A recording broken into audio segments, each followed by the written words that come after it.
Ibn Badis. C'est une récupération idéologique politique. En quelque sorte. Oui. Le Pen aujourd'hui se déclare gaulliste. Macron se déclare gaulliste. Donc t'as même LFI se déclare beaucoup gaulliste aussi sur des questions de politique internationale. Donc ça existe partout, la récupération politique d'un symbole. C'est de la récupération de symboles. C'est de la récupération de symboles. C'est un procédé politique, tu vois. Mais moi, je parle pas de ça. Je parle de méconnaître l'héritage et l'importance de Abdelhamid Ibn Badis. C'est ça, tu vois. Pour pouvoir dire pour pouvoir laisser parler de manière très légère à son sujet, tu vois. Donc, c'est de méconnaître. C'est pour ça que quand je dis, c'est des gourds. Ce sont des gourds. Mais soit ce sont des gourds, soit ce sont des gourds, soit c'est des berbéristes. Soit c'est des gourds, soit c'est des berbéristes qui détestent l'arabe ou le musulman. Alors que Abdelhamid Ibn Badis أصوله من القبائل من الأمازيغ. Après, tu sais qu'est-ce qu'il a dit le président du Sénat en Algérie, Salah Goudjil, concernant la révolution algérienne. Il a dit la révolution du 1er novembre n'était ni badicienne ni missaliste. Novembre appartient à tout le peuple, pas qu'un seul Algérien. Ouais, ça c'est un discours politique. Voilà. Ouais, c'est un discours politique. Moi, pour moi, il veut rien dire. Ça veut rien dire, moi, pour moi. Si, ça veut dire des choses. En quelque sorte, il n'y a pas que Ibn Badis. Oui, bien sûr. Moi, je n'ai jamais dit ça. J'ai dit juste que c'est un symbole. J'ai dit juste que c'est un symbole important. Ibn Badis, Fatma Soumer, tous ils ont participé à forger. T'as les premiers, Emir Abdelkader déjà. Concernant la Novembaria Badissia dont je t'ai parlé, c'est quand même une idéologie qui critique vivement l'amazérité, la laïcité. Ils ont le droit, c'est un concept intellectuel. Ils ont le droit de qui critique un petit peu les Kabyles, qui les accusent un petit peu de dévier le projet révolutionnaire algérien. Oui, exactement. Le mouvement Al-Badissia Novembaria. Oui, bien sûr. Oui, exactement. C'est un processus réactif en fait à la propagande berbériste en Algérie.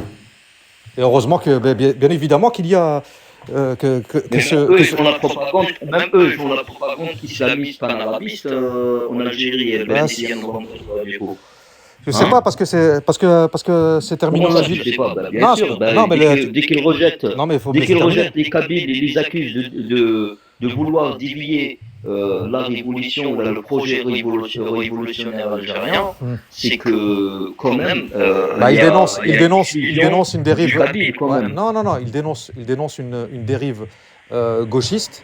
Mais ça, c'est encore une autre histoire. Il dénonce une dérive gauchiste et laïciste. C'est autre chose. Donc, il faut aller au profond des choses. En 5 minutes, on peut pas le faire, tu vois.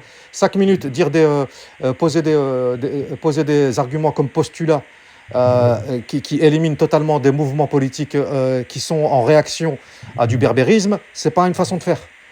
Donc s'il existe, il n'existe pas pour rien.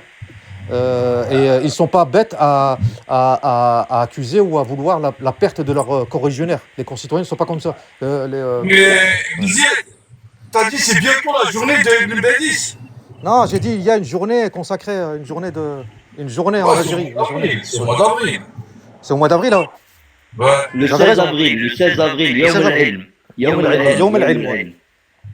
Le 16 avril. Voilà, je leur disais juste qu'il y a une journée consacrée à Abdelhamid Ibn Badis en Algérie. Au mois d'avril, je ne m'en rappelais plus de la date exacte. Donc c'était juste un rappel que je leur avais fait. Mais le problème qu'il y a, c'est qu'il y a une instrumentalisation quand même. Bien sûr. De l'idéologie badicienne, ou là de Ben Badis même, et dans ses agissements, qui a été fait par ce mouvement Badicien Novembaria, qui consiste à un nationalisme arabo-islamique uniforme.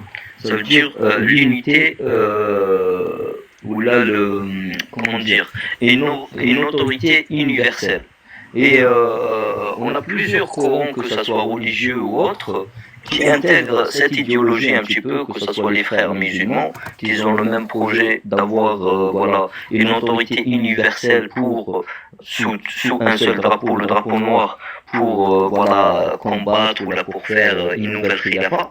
Alors que c'était le drapeau de donc là on a des gens qui ont des idéologies plus ou moins ethniques qui sont dans l'exclusion des autres des autres ethnies qui sont présents avec eux dans cette nation, qui adoptent aussi ce projet-là. Donc voilà, c'est en fait il renie la diversité identitaire ou la culturelle.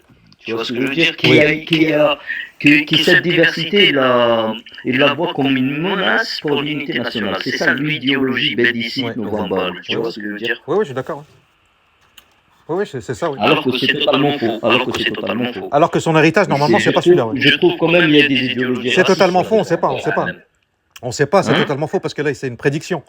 Ils disent que... Non, c'est pas une prédiction. Non, mais eux, ils disent que c'est un danger. Bellicien, non, eux, ils disent que c'est un danger. T'as pas compris. Eux, ils disent que c'est un danger. Elle faisait partie du mouvement bellicien. Je te dis qu'ils disent que c'est un danger. C'est un danger, cette promotion tout azimut de toutes les cultures, anté-islamiques, etc., qui aujourd'hui se fait tout azimut et à sous perfusion de dizaines de millions d'euros. C'est dangereux. Ça peut être dangereux, c'est ce qu'ils disent. Ça peut être dangereux. Ce n'est pas les autres cultures le problème, non. Si tu penses vraiment que c'est les autres cultures le problème, pas du tout. C'est l'instrumentalisation de ces combats culturels qui est le danger. Vous n'avez pas compris, en fait. Ce n'est pas les cultures que ces personnes-là accusent. Pas du tout. Parce que les gens ne veulent pas comprendre. Non, ici, il y a si. Ah, si tu l'as compris. En quelque sorte. Je ne suis pas l'avocat de ce mouvement. La culture berbère qui la considère comme un ennemi ce n'est pas, à cette unité nationale, qui la considère comme une arabo-musulmane. Tu vois ce que je veux dire ou pas? Elle a été pendant 4 ans. Ouais. Non, j'ai tout à fait compris. J'ai tout à fait compris. C'est toi que tu essaies d'expliquer, comment dire, le raisonnement politique et philosophique d'un mouvement politique en 5 secondes. C'est impossible. C'est pas un mouvement politique, hein, vraiment. Non, quand je dis mouvement politique, c'est haraka idéologie, un mouvement idéologique. C'est un mouvement idéologique qui a développé sa pensée et qui pense que la diversité culturelle en Algérie, qui est une richesse diversité. Qui la considère comme un ennemi à l'unité nationale, que cette unité nationale... J'ai entendu, moi je te dis, je vais te dire... comme arabo-musulmane, et du je vais être plus clair que ça. Il y a une idéologie qui est quand même raciste là-dedans. Je vais être plus clair que ça. Penser comme ça, penser comme tu viens de le dire, est totalement illogique. Parce que ce serait revenir à nier des phénomènes qui sont matérialisés par les faits, qu'il y a plusieurs cultures. Tu vois ce que je veux dire? Donc ils ne peuvent pas nier ce qui est présent par les actes. Donc pour moi, c'est impossible. Ils ne peuvent pas nier quelque chose des différences culturelles. Opération Zéro KB, c'est quoi? Mais je ne suis pas le directeur de cette opération, c'est extraordinaire. Mais elle a été adoptée par qui? Non, Smahali, ta tentative d'association pour m'éliminer, ça ne marche pas comme ça. En fait, ça s'appelle... c'est de la sophistique aussi. Ça s'appelle comment dire, Wallah, je l'ai sur le bout de la langue. Ya Rabbi, je l'ai perdu, subhanallah, je l'ai perdu maintenant. C'est-à-dire c'est-à-dire essayer d'éliminer quelqu'un par association. C'est pas, tu vois, ce n'est pas ma manière de faire. Comment tu parles? Parle de manière logique, tu vois, en ne me prêtant pas des intentions que jamais j'ai été proche de celle-ci, tu vois.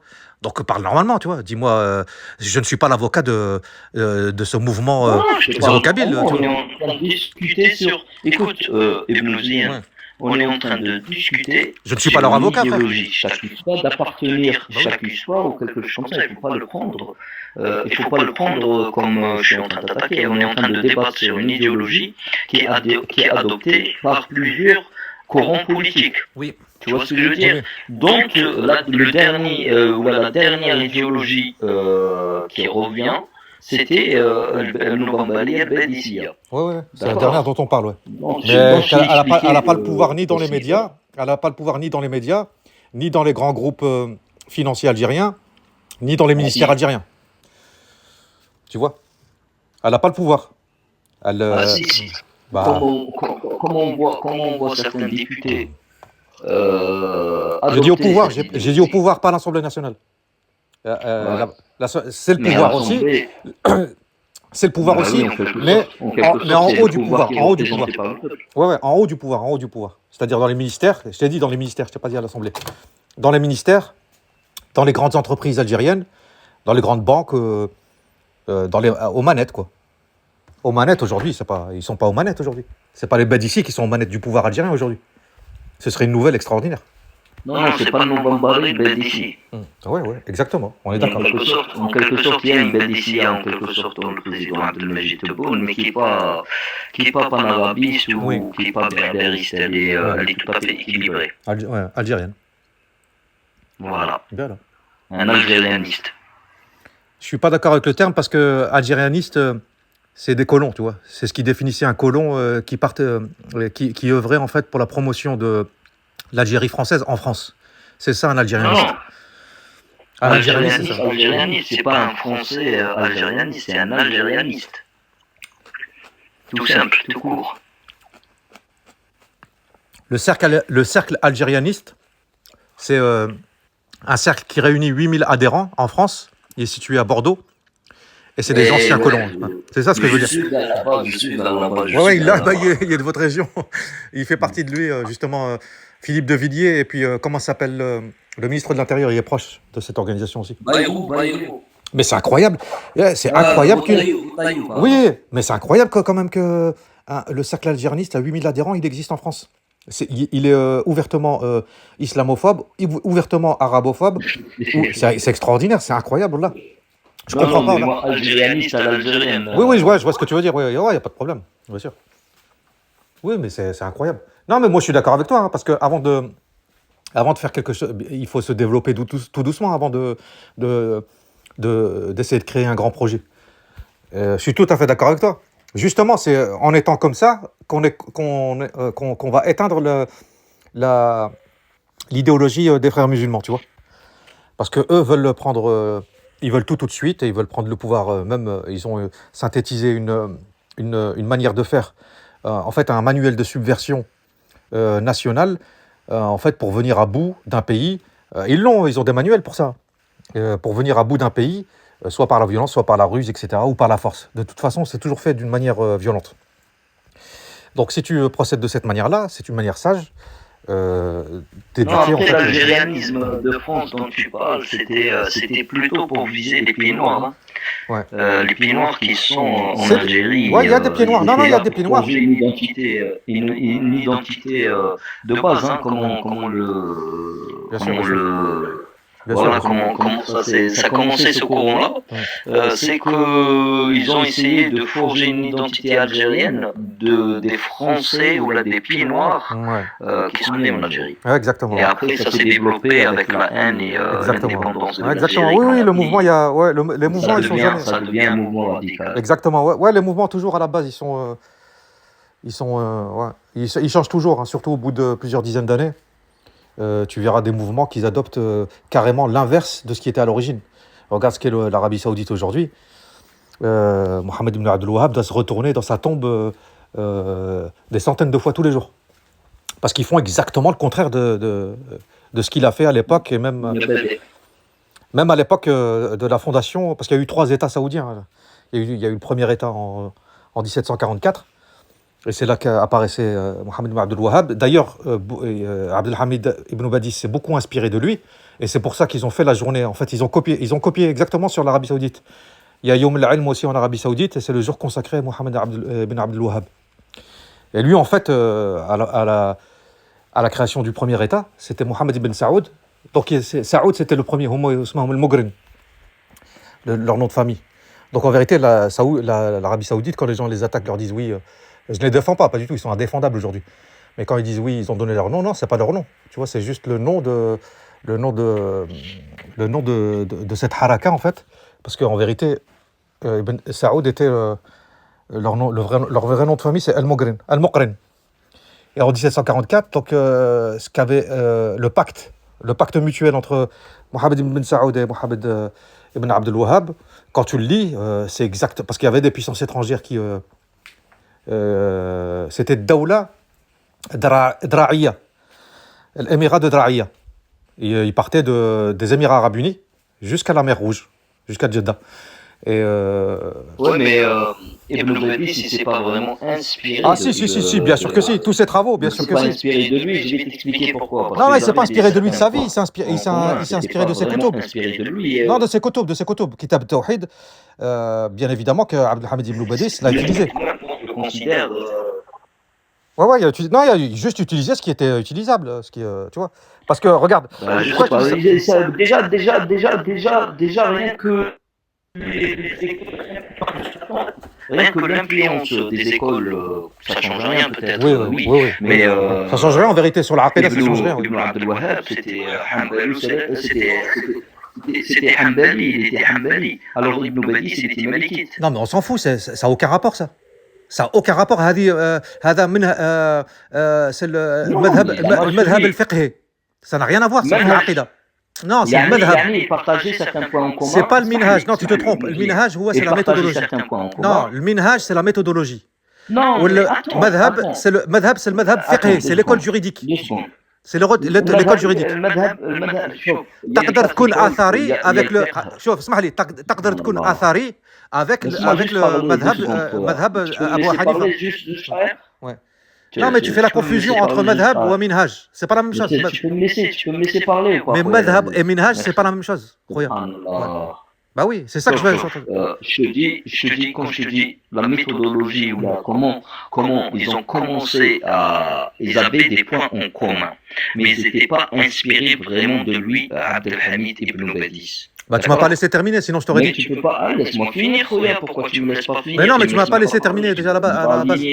Tu me laisses pas aligner. Donc, chauffe. C'était sur l'éducation du peuple. Par exemple, je vais te donner des points en commun. D'accord? Les deux, ils ont appelé à revenir au Coran et à la Sunna sans l'innovation. Exactement. C'est ça ce que je voulais dire. Les deux, ils ont rejeté le soufisme. D'accord? Ils ont critiqué les pratiques dans certains confréries et tout ça. Exactement. D'accord? Comme Zawiya Tijani à l'époque et tout. Exactement. Donc, sur l'éducation, c'était plutôt une priorité à l'enseignement de la langue arabe et du tawhid. Exactement. Et après, tu avais mathématiques et histoire géographique, etc. Tous les deux, ils ont jugé les pratiques des contraires au monothéisme.